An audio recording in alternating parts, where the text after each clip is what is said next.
అయితే తెలంగాణ రాష్ట్ర వ్యాప్తంగా విద్యార్థుల పట్ల విద్యార్థుల జీవితాలతోటి చెలగటమాడుతూ ఈ యొక్క పాలక ప్రభుత్వం వ్యవహరిస్తుంది.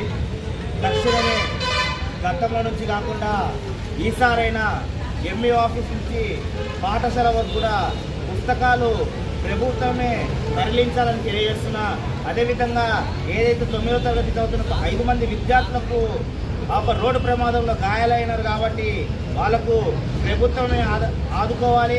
అదేవిధంగా సివియర్ కండిషన్ ఉన్న శివ అనే విద్యార్థి 9వ తరగతి విద్యార్థికి ఆ విద్యార్థికి ఏమన్నా జరిగితే మాత్రము ప్రభుత్వమే పూర్తి బాధ్యత వహించాలి. ఇప్పుడు అందులో సమాచారం ఏంటంటే ఈ యొక్క ఘటనకు సంబంధించిన హెచ్ఎం గారిని కలెక్టర్ గారు సస్పెండ్ చేయడం జరిగింది. ఇది ఒక గొప్ప వార్తను తెలవడం జరిగింది.